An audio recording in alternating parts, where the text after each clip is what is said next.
अच्छा, वो जो आप बात कर रहे थे इसके एनआरओ के हवाले से, मैं कह रहा था जी कि ये भूत जो होगा ना इसका, ये इससे ज्यादा खौफनाक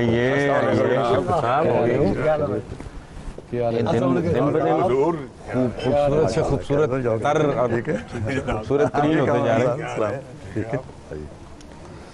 अच्छा, तो ये तजहीज़ व तकफ़ीन के बाद ये सिलसिला ख़त्म नहीं होना है, क्योंकि मैं पहले ज़िक्र कर रहा था एक दोस्त से कि जहाँ पे अब सूरत हाल आ गई है ना जी, इसने अंडे बच्चे और देने हैं, आगे जाना है, मामला अदालतों में जाना है, अदालतें पता नहीं क्या क्या चीज़ें घसीटेंगी। अभी ये वाज़े होना है कि कौन कौन लोग हैं जिन्होंने इस हौज़े साफ़ी से पानी पिया है और कौन कौन हैं जिन पे किस किस नौइयत के मुकदमे हैं, करप्शन के कितने केसेस हैं, लूट मार के कितने केसेस हैं, जलाओ गहराव के कितने केसेस हैं, कत्ल गारतगरी के कितने केसेस हैं, ये तफसीलात आनी है ना। उसके बाद फिर मामले अदालतों में जाने हैं। अब इसमें कई व्यूज़ आएंगे, हमारे वकला, हमारे माहिरीन बोलेंगे, उस पर कुछ कहेंगे जी कि सदर साहब को तो इम्यूनिटी हासिल है, उन पे कोई मुकदमा नहीं चल सकता, लेकिन बड़ी एम्बैरेसिंग पोजीशन हसन निसार साहब हो जाएगी। आपकी एम्बैरेसिंग पोजीशन तो 62 साल से चल रही है, कोई नई बात तो नहीं। मेरा ख्याल अब तक हमें आदी हो जाना चाहिए था।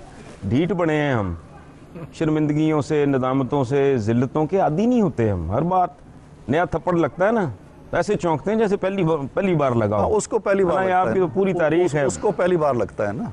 अरे कामरान, आप बताएं, आपके आने से पहले मैं इनसे बात कर रहा था कि ये एनआरओ का टंटा ख़त्म हो गया है या ये आगे चेन रिएक्शन होगा, चल सो चल वाला मामला होगा?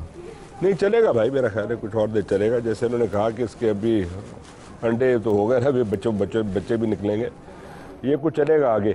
लेकिन जैसे आपने अभी खुद बड़ी अच्छा फरमाया कि 62 साल से हो क्या रहा है इस मुल्क में, और ये जो एनआरओ है ये तो सिर्फ एक पॉलिटिशियन स्पेसिफिक है ना, तो हमें ज़रा ये खुली नजर, बड़ी पता की बात, खुली नजर भी करनी चाहिए। इसको ज़रा ना इसको वाइडन पॉलिटिशियन के साथ क्यों कर रहे हैं? उसकी मतलब है जो दूसरे स्टेट एक्टर्स हैं, जो उनके काम है, उन पे भी आप नजर डालें। सिर्फ पॉलिटिशियन ही गंदे, मैं ऐसे ही एक तरफ ले गया हूँ बात को, लेकिन ये सोचने की बात है। वो कामरान शफी साहब कहाँ ले गए हैं? वो मुनज़्ज़ा अनल खता हैं, उनसे कोई खता हो नहीं सकती, कोई गलती हो नहीं सकती। शौकत, आप बताएं, आप तो उस बरादरी का हिस्सा रहे हैं जिनकी तरफ उनका इशारा है, हालांकि वो भी उस बरादरी का हिस्सा रहे हैं, आप भी हिस्सा रहे हैं, और आप भी एक खास बरादरी का बड़ा खूबसूरत कॉम्बिनेशन है गुफ्तगू के लिए। बड़ी साफ है कि अगर आप कोई भी अकाउंटेबिलिटी का कानून बनाते हैं, मैं एनआरओ की बात नहीं, एनआरओ ने तो मुस्तस्ना किया ना लोगों को, लेकिन अगर आप कोई भी अकाउंटेबिलिटी का कानून बनाते हैं तो वो उसमें से कोई ऐसे लोग खारिज नहीं होने चाहिए, चाहे वो ब्यूरोक्रेसी है, चाहे वो जुडिशरी है, चाहे वो फौज है, चाहे खारिज क्यों? कानून तो सारे तो बड़ी खूबसूरत बात की है कि एनआरओ को देखें, ये बहुत ज़्यादा इन्होंने नैरो डाउन करके ना उधर उसको फोकस ही सिर्फ है सारा पॉलिटिशियंस पे। पॉलिटिशियंस भी शैतान है, लेकिन इस मुल्क में जिसे कहते हैं वो क्या ईरानियंस क्या कहते होते हैं, शैतान बुजुर्ग और शैतान, हाँ शैतान बुजुर्ग, आप उधर भी है ना, आ रहा हूँ उसके ऊपर, तो अमेरिका को कहते हैं, बच्चों को कहते हैं बच्चा बड़ा शैतान है, बच्चा बड़ा। एनआरओ जो है वो तो कुछ लोगों को एक माफ़ी देने के लिए बनाया गया था ना, वो कोई अकाउंटेबिलिटी का लॉ तो नहीं है, बल्कि अकाउंटेबिलिटी को ख़त्म करने का लॉ है। तो इसलिए मैं कह रहा हूँ कि उसका अगर वो पॉलिटिशियन स्पेसिफिक है तो इसका मतलब है कि सिर्फ पॉलिटिशियंस को माफ़ किया। मैं तो ये कह रहा हूँ कि अकाउंटेबिलिटी का कोई भी कानून हो, चाहे वो इस सिलसिले में अब प्रेसिडेंट जरदारी के पास ऑप्शंस क्या हैं? मेरा ख्याल है बाइज़्ज़त तरीके से बेल आउट या कोई बाईपास कर जाएं, क्या मेरा ख्याल है कि एक ऑप्शन तो उनके पास ये है कि वो चार्टर ऑफ डेमोक्रेसी में जो उन्होंने साइन किए थे मोहतरमा ने, उसके मुताबिक वो 17th अमेंडमेंट में जो कवानीन जो कॉन्स्टिट्यूशन को जो मसख किया गया, ये वो तो है ना जो अल्ताफ साहब ने मशवरा दिया, वो बात सही है, ये इनसे जान छुड़ाओ अपनी। अच्छा, उसमें शायद वो बच जाए फिर। अच्छा, आप बताएं कोई और ऑप्शन? देखिए जी, मेरा ख्याल है कि और ऑप्शंस बहुत से थे जिनके रास्ते वो एक एक करके खुद नहीं, अब क्या है? अब इस वक्त यही है कि इमीडिएटली, मसलन कल या आज रात को वो ये कह दें कि ये जो 17th अमेंडमेंट है इसको हम कॉन्स्टिट्यूशनल अमेंडमेंट्स के पैकेज से अलग कर रहे हैं, नंबर 1। नंबर 2 ये कि जब तक ये अमेंडमेंट ख़त्म नहीं कर दी जाती उस वक्त तक मैं कौम को और वज़ीर आज़म को और पार्लियामेंट को ये ज़मानत देता हूँ कि जो इख्तियारात मुशर्रफ साहब डाल गए हैं 17th अमेंडमेंट पे वो मेरे पास हैं, वो मैं एक्सरसाइज नहीं करूँगा अनलेस प्राइम मिनिस्टर को या पार्लियामेंट को एतमाद में ना लिया जाए। यहाँ से शुरू करें। और तीसरी बात ये है कि ये सारा खेल हसन साहब बिगड़ा कहाँ से है? बिगड़ा वहाँ से है जब पहली बार बोरबन में एक वायदा इन्होंने किया और वो पूरा नहीं हुआ, वहाँ से खेल का बिगाड़ शुरू हो गया। बिगड़ा तो बदनीयती ने बिगाड़ा है ना। मैं नहीं कहता आप ये लफ्ज़ इस्तेमाल कर रहे हैं, नीयत का फतूर था या कोई और चीज़ थी या कोई इसके चाल थी या कोई पत्ता था या क्या था। चाल और पत्ता भी तो नीयत का फतूर है ना। Once I have committed something तो खत्म हो गई बात ना, ज़बान वहाँ से बात बिगड़ गई। अब 1 साल तक वो सिलसिला चलता रहा। अगर वो जज बहाल हो जाते, जरदारी साहब का ग्राफ भी ऊंचा होता। उन्होंने डोगर कोर्ट को अपनाया बिल्कुल मुशर्रफ की तरह और इस कोर्ट को उन्होंने अपना हदफ बनाया। इरफान साहब एक बात यहाँ ज़रा रोक, मैं इंटरप्ट करके, बल्कि मेरे तीनों दोस्त जो है ना इस पे कमेंट करें। हमारी सदियों की तारीख है, मुसलमान के पास इख्तियार और इक़्तिदार आ जाए वो नॉर्मल नहीं रहता। एक्सेप्शंस ही हैं को 2-4, वरना वो नीम पागल हो जाते हैं। तजावज़ करना, अपनी हदूद से इनक्रोच करना, इख्तियार और इक़्तिदार वो पचता नहीं, जैसे पंजाबी में कहते हैं ना, हज़म नहीं होता। वो लोगों के हाथ तो माइक आ जाए, इरफान सिद्दीकी साहब वो नहीं छोड़ते। जरदारी साहब जैसा बंदा इतने इख्तियारात छोड़ देगा? ये बात निसाबी हवाले से, जैसे हम कहते हैं ना ब्रदर इस्लामी मुल्क, मुस्लिम उम्मा, ये किताबी तौर पे बच्चे लफ्ज़ हैं। पहली बात तो ये है कि ये कोई मुसलमानों से मखसूस चीज़ नहीं है। दुनिया में बड़े बड़े फ़िरौन आपको मिलते हैं जो पागल हो गए, दुनिया को तहस नहस कर दिया। नहीं, ये आप थोड़ी डंडी मार रहे हैं। नहीं, डंडी में नहीं मार रहा हूं। मुझे किसी ने पूछा था कि ये पाकिस्तानी, ये फलाने, मैंने कहा मैं तुम्हें अमेरिका के बारे में यहाँ बैठ के बता सकता हूँ वहाँ क्या होगा, क्या कुछ मेरी हो सकता है। गुजारिश यहाँ तो मैं अगले प्लीज़ कामरान साहब। अर्ज ये है कि दोनों में साथी जो आप बैठे हैं इनसे बिल्कुल इत्तेफाक मैं करता हूँ, लेकिन एक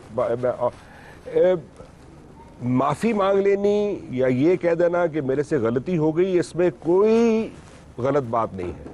ये तो बड़ाई वाली बात, कोई भी बड़ाई वाली बात कोई। अच्छा, हमारे मुल्क में कोई माफ़ी नहीं मांगता, कोई नहीं कहता जी मेरे से गलती हो गई थी। मेरा तो ख्याल है कि वो जो आपका पहला सवाल था कि जरदारी साहब कैसे इस जो दलदल में फंस गए हैं या जैसे लगता है कि फंस गए, उसे कैसे निकलेंगे, कि वो ये कह दें जी मेरे से गलती हुई। उसके लिए और सारे आम इंसान है कि मुझसे गलती हुई और मैं आप इसको चेंज करते हैं। जो अभी और सवाल किया ना, बंदे का बड़ा कदावर आदमी चाहिए ये कहने के लिए कि यस, जो आपने अभी बात मैडम शफी साहब कह रहे हैं कि वो गलती का एतराफ़ करें और कौम से कहें जी कि मुझसे गलती हुई, माफ़ कर दें। उससे पहले एक नीचे दर्जा होता है, नहीं कहें सिर्फ गलती हुई, उससे पहले का एक दर्जा ये होता है नमाज रखा जी हसन निसार साहब, उससे पहले का एक दर्जा ये होता है कि मुझे यकीन हो कि मैंने कोई गलती की है। जब मैं इस पिच पे आता ही नहीं और मैं कहूँ मैं ठीक कर रहा हूँ, तो फिर मैं कहाँ किससे माजूर? वो रियलाइजेशन ही नहीं, वो रियलाइजेशन नहीं है ना। अच्छा, एक और बात भी है इसमें कि वो तो ठीक कहा शफकत ने। अच्छा, चाय का है मूड, लेट मी इंटरप्ट। बिलाशुबा, बिलाशुबा जरूर चाय का जी। चांद चाय भेजो भाई।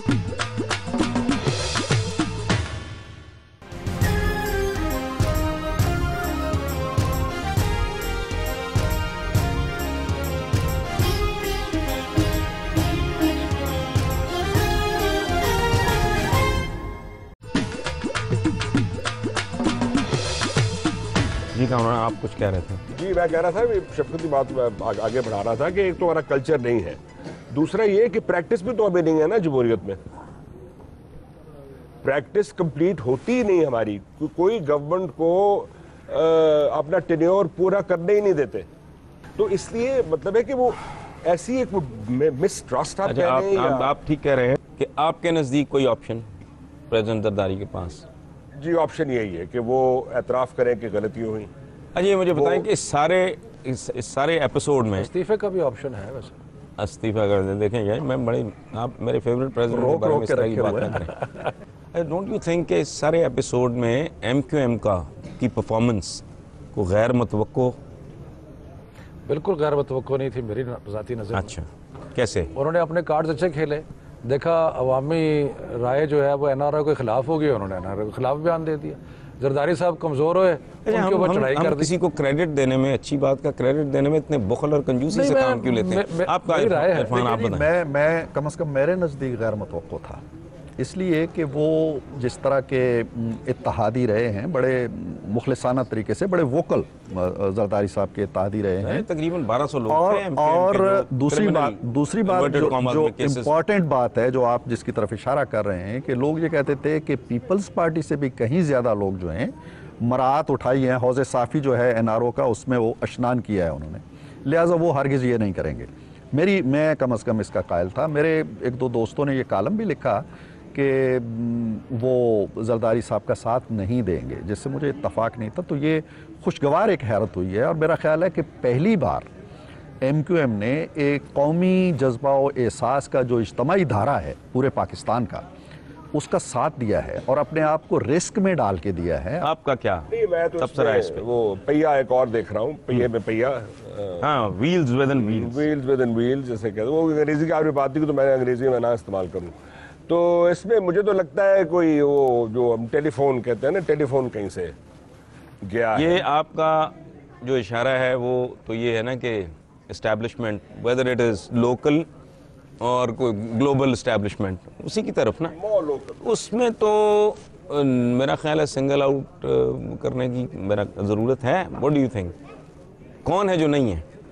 किसको सिंगल आउट करने की जरूरत है जी? कि आपने कहा ना कि जो को टेलीफोन चला जाता होगा, तो टेलीफोन किसको नहीं चला जाता, और कौन है जो टेलीफोन बड़े शौक से नहीं सुनता? नहीं, वो तो देखे ना, जो हुकूमत चला रहा है वो तो पीपल्स पार्टी है ना, वो तो नहीं चला रहा है ना। जो सारी कैरी लोगर बिल का जो तमाशा हुआ, जो कंट्रोल संभालना चाहा हुकूमत ने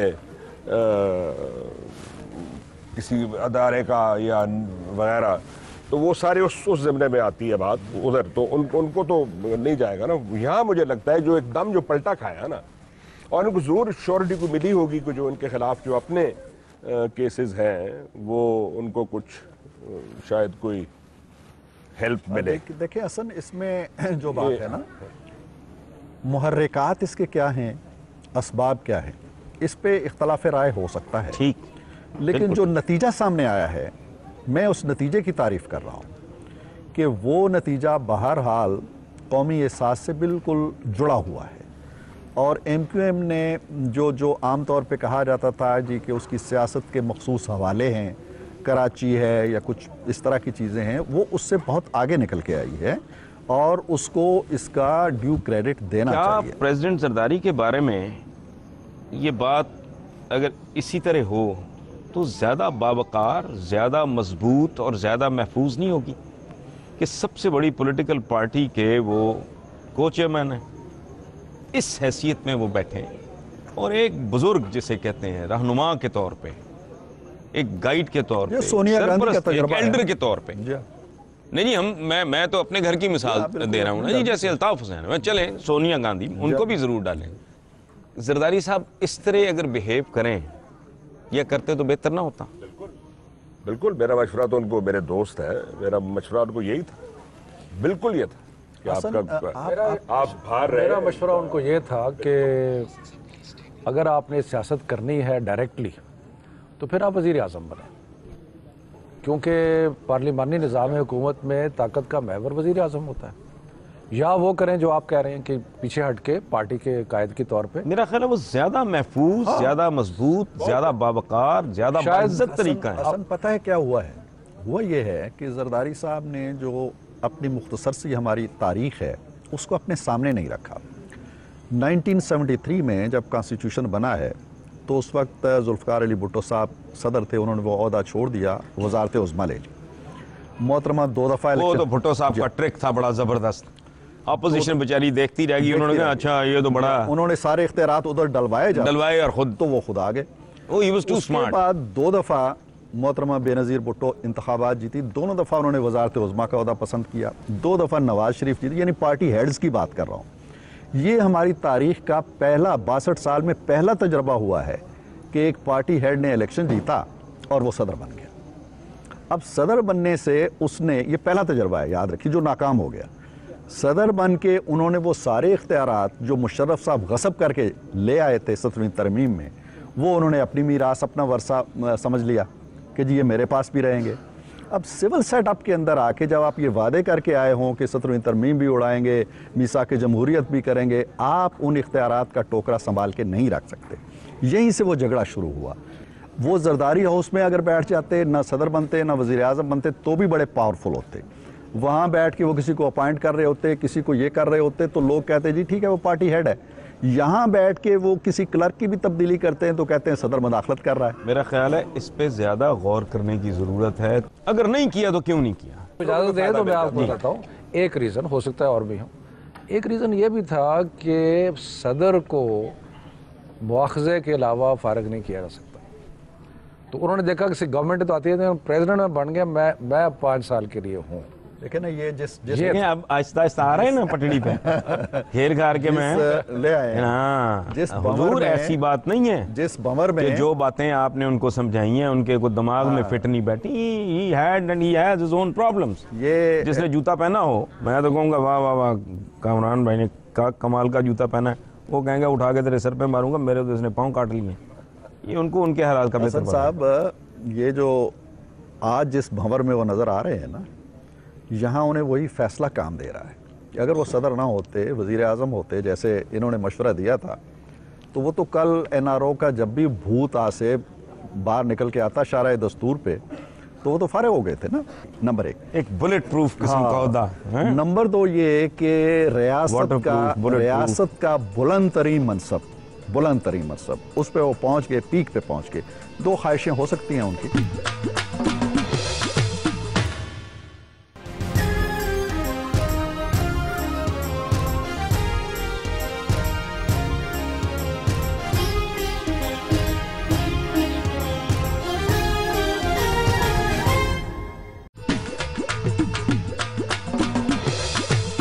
अच्छा मुझे बताएं कि अमेरिकन्स को बड़ी दिलचस्प, या शायद मैं ही, हम कॉन्स्पिरेसी चूँकि थेरीज पे बहुत बिलीव करते हैं कि वो जमहूरियत की बात कर रहे हैं। हुकूमत की बात हिलरी बेगम ने नहीं की।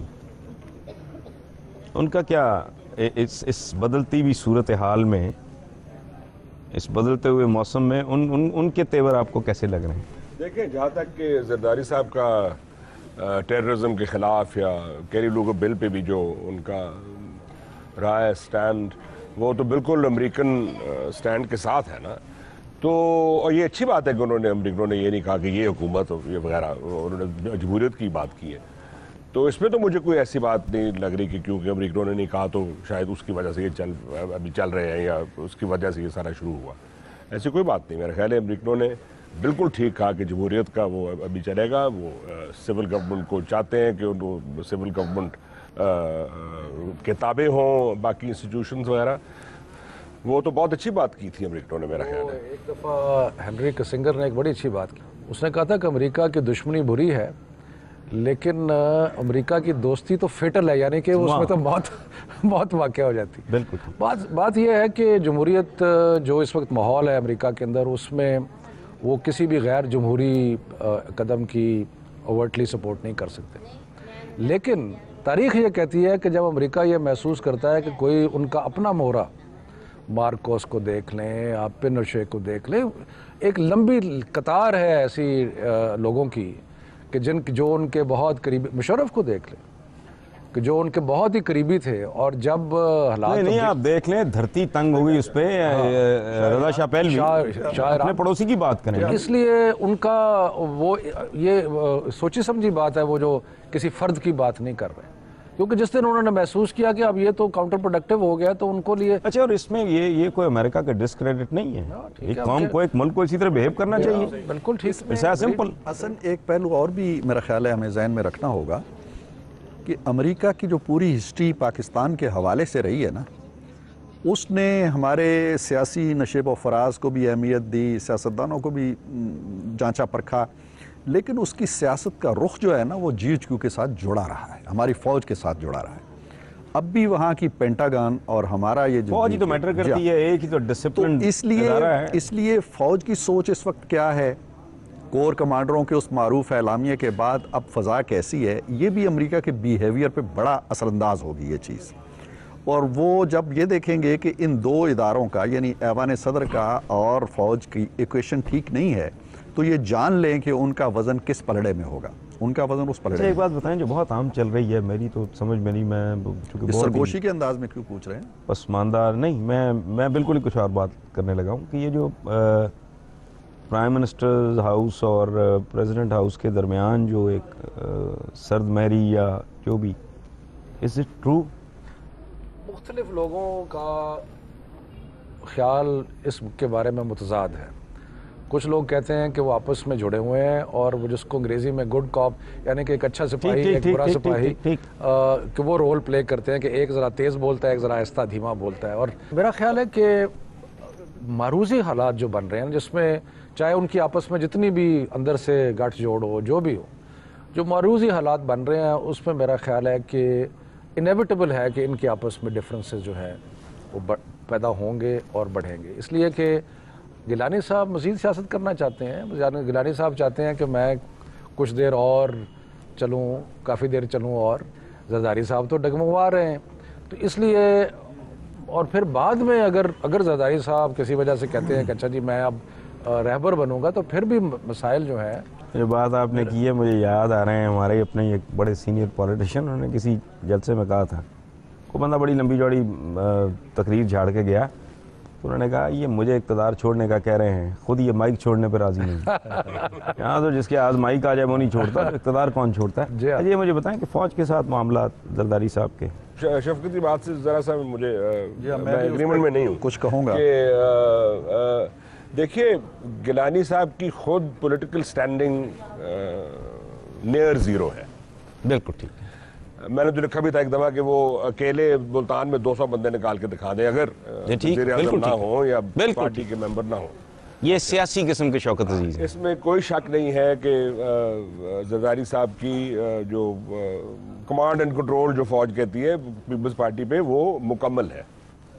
वो कई वजूहत है उसकी। सिंध का कार्ड ले लें आप, ठीक, बच्चे ले लें बेनज़ीर बेचारी के, इनके बच्चे अपने जरदारी साहब के ले लें, जो भी आप करना चाहते हैं। तो वो मेरा नहीं ख्याल कि मेरा तो ख्याल है कि ये नज़दीक आएंगे, ये कोशिश करेंगे कि एक दूसरे को बचाएं जरदारी साहब को, क्योंकि अगर वो गए तो ये सब गोल है। फिर ये नहीं कि जरदारी साहब चले जाए तो ये रहेगा। आप कह रहा था कि मैं इस्लामाबाद में रहते हुए जो हम फील करते हैं या दोस्तों से मिलते जुलते हैं, ये इख्तलाफात हैं जी दोनों में, और बड़े जेन्युइन हैं। वो आपको उस वक्त महसूस होते हैं जब सदर साहब से या उनके बहुत करीबी दोस्तों से आप मिलें और वज़ीर-ए-आज़म के हवाले से उनका लबो लहजा और उनकी पेशानी को पढ़ने की कोशिश करें तो आपको अंदाज़ा होगा। इसी तरह वज़ीर-ए-आज़म या उनके करीबी लोगों से आप मिलें और ऐवान सदर के हवाले से उनकी गुफ्तगू सुने तो भी आप अंदाज़ा कर सकते हैं थोड़ी थोड़ी आग वहाँ पे मौजूद है, और ये फितरी है। इन इख्तियारात के साथ आप किसी फ़रिश्ते को भी सदर बना देंगे और किसी फ़रिश्ते को भी वज़ीर-ए-आज़म बना देंगे तो दोनों के दरमियान ताल्लुकात कार अच्छे नहीं रह सकते। ये इन बिल्ट इस निज़ाम के अंदर मौजूद है ये चीज़। जरदारी साहब के बरक्स जो गिलानी साहब ने एक तरीक़ाकार रखा हुआ है वो ये है कि वो पार्टी की हद तक जरदारी साहब को कोई डिफ़िकल्टी नहीं है, पार्टी उनके काबू में है, कंट्रोल में है, और वो उधर ही जाएगी जिधर जरदारी साहब कहेंगे इस वक्त तक। लेकिन पार्लियामेंट के जो मुख्तलिफ अनासर हैं उनके साथ गिलानी साहब ने बड़े अच्छे मरासम रखे हुए हैं, बहुत अच्छे ताल्लुकात रखे हुए हैं। हत्ता कि नवाज़ शरीफ साहब जो जरदारी साहब से मिलते हुए कुछ एतमाद का फुकदान हो जाता है, कुछ सोच विचार आ जाती है क्या करें क्या ना करें, लेकिन जरदारी साहब अपना गिलानी साहब का और मियाँ साहब का इंटरेक्शन जो है वो बड़ा मजबूत है। तो इस लिहाज से मैं समझता हूँ मैं जो शफकत, दोनों ठंडे ठंडे मीठे मीठे, शफकत साहब की थ्योरी है, बहुत से लोग इसको वो करते हैं, लेकिन मेरे ख्याल में कुछ जेन्युइन इख्तलाफात मौजूद हैं। नहीं, इसमें कोई शक नहीं, ज़रूर होंगे, लेकिन जब वो देखेंगे कि बात पहुँच गई है अभी आखिर तक, तो उस वक्त मेरा ख्याल है कुछ ख्याल आएगा। जो कामरान साहब ने कही है उससे मेरा थोड़ा सा इख्तलाफ है। मुझे लगता है कि जरदारी साहब का वो कंट्रोल पार्टी पे कभी ना था ना होगा जो मोहतरमा बेनज़ीर भुट्टो का था। और इस वजह से मुझे तो ये यकीन है कि इक़्तिदार जिस दिन जाएगा उस दिन पार्टी के अंदर जो इस वक्त इख्तलाफात दबे हुए हैं वो खुल के आ जाएंगे, और कुछ अभी खुल गए हैं, कुछ मज़ीद खुलेंगे। जो शफकत आप बात कर रहे थे ना कि इक़्तिदार के जाने के बाद पीपल्स पार्टी का मैं आपको बताऊं ये एक सियासी फ़िरका है, ये नहीं जाएंगे। और अगर बीच में कोई मिड टर्म कोई इस तरह का मामला NRO के नतीजे में कोई ऊंच नीच हो गई तो दिल बिकम सो सिंपथेटिक। मैं वो लफ्ज़ नहीं इस्तेमाल करना चाह रहा, खुदा माफ़ करे, बड़े ढीठ। और हमारे यहाँ वैसे भी जहाँ शख्सियत परस्ती हो ना जी, कल्ट के गिर्द सारे मामला चल रहे हैं। और बड़े से बड़ा डेंट पीपल्स पार्टी को कल मासूम सा बिलावल लॉन्च हो जाएगा, फिर वो सारा वो जो कल्ट की आप बात कर रहे हैं, वो जो मोहतरमा का था ना जी, वो जरदारी साहब का उसके करीब तर भी नहीं। वो तो बीबी का भी, बीबी का भुट्टो के करूं। हाँ प्लीज प्लीज। मैं इसीलिए दानिशवरों के खिलाफ, मैं आपके मुंह में जाला लग जाएगा, बोले बोले, बोले। इसीलिए दानिशवरों से बचता हूँ।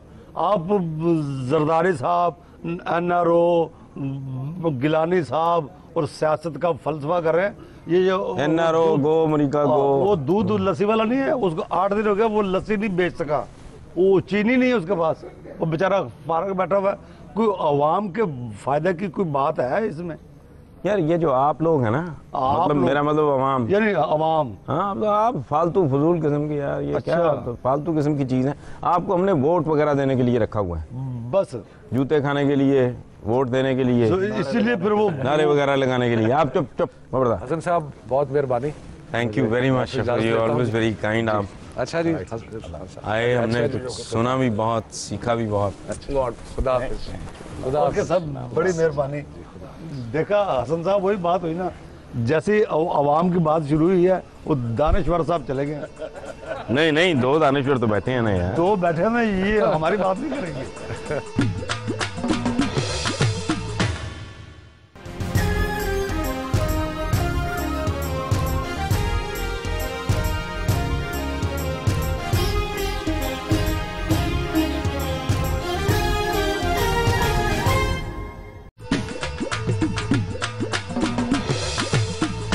यार बज़मी साहब को बुलाया था, वो पता नहीं किधर रह गए। नसार बज़मी साहब को बुलाया था। आपको छोटा बज़मी आपके ध्यान में नहीं आता? सलीम बज़मी है, सीनियर प्रोड्यूसर हैं रेडियो पाकिस्तान। माशाल्लाह नसार बज़मी साहब ने भी दाढ़ी रखी हुई है, म्यूजिक डायरेक्टर होने के बावजूद। नहीं नहीं, वो मरहूम हो चुके हैं। वो मैं देखता हूँ जी बज़मी साहब को। बज़मी साहब, वो जब भी कोई इनविटेशन आती, मैं तो अगले दिन रेडिक्यूल कर देना। ले जी नसार आइए बज़मी साहब, हसन साहब, ये क्लीन शेव बज़मी साहब आ गए। क्या बैठे बात है जी। आप बैठे यहाँ। बज़मी साहब आप तो पूरे ये काम है सही। ये काफी सामान है हसन साहब इनके पास। बज़मी साहब बड़े, इरफान साहब, जी जी, कामरान शफी साहब, ठीक है ना जी। इनको तो देख कर हम बड़े हुए हैं। अच्छा हसन साहब, आप ऐसा करें, आप ये अंग्रेजी गाना बड़ी सुने। ज्यादती। मेरा जरा आज ना ज़हन नाती ऐसा हुआ, मैं उधर जाता हूँ। ज़हन नाती ऐसा हुआ।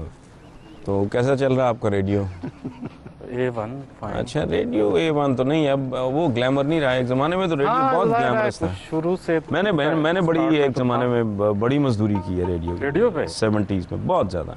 अच्छा अच्छा अच्छा अच्छा। अब धनक होता था मैगज़ीन, तो उसके साथ रेडियो पे मैं स्क्रिप्ट राइटिंग, जी जी सजरी सवेर, इस तरह के प्रोग्राम होता है, स्क्रिप्ट्स वगैरह लिखने। जी जी जी छोड़े, वो ज़माना था रेडियो के उरूज का। उससे पहले उससे भी ज़्यादा उरूज रहा जी। अमानत अली खान और इस तरह के लोग जब होते थे फतेह अली खान, अमानत अली खान, सलामत अली खान, हाँ, वो तो होते ही वहाँ थे। अदीम हाशमी मरहूम, मेहदी हसन साथ साहब। उसके दीवार के साथ कैंटीन होती थी। जी जी बिल्कुल ठीक है। तो अच्छा, क्या सुना रहे हैं आप? गजल नहीं, कौन सी गज़ल? गज़लें तो बेशुमार हैं, 1000-1500 तो मुझे भी याद है। कौन सी गज़ल? हम तेरे शहर में आए हैं मुसाफिर की तरह, गुलाम अली की पेश कर। हाँ, यही थैंक यू। इजाज़त? जी जी जी, चलिए ये गज़ल आपको डेडिकेट करते हैं। Thank you.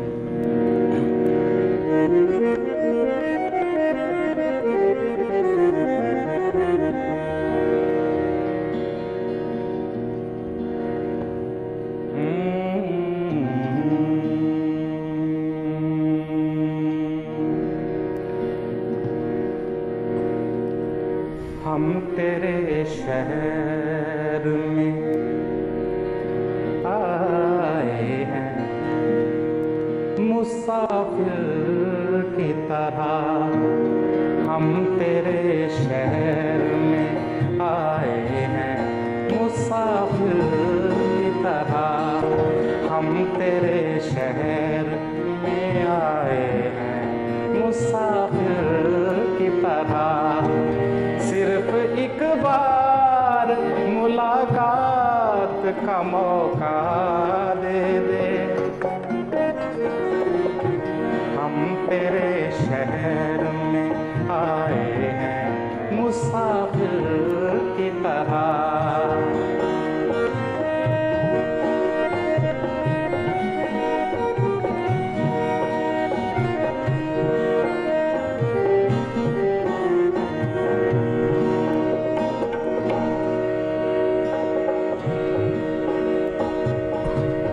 मेरी मंजिल है कहाँ, मेरा ठिकाना है कहाँ, मेरी मंजिल है कहाँ, मेरा ठिकाना है कहाँ। सुबह तक तुझसे बिछड़ कर मुझे जाना है कहाँ। सोचने के लिए एक रात का मौका दे दे, हम तेरे शहर में आए हैं, मुसाफिर की तरह।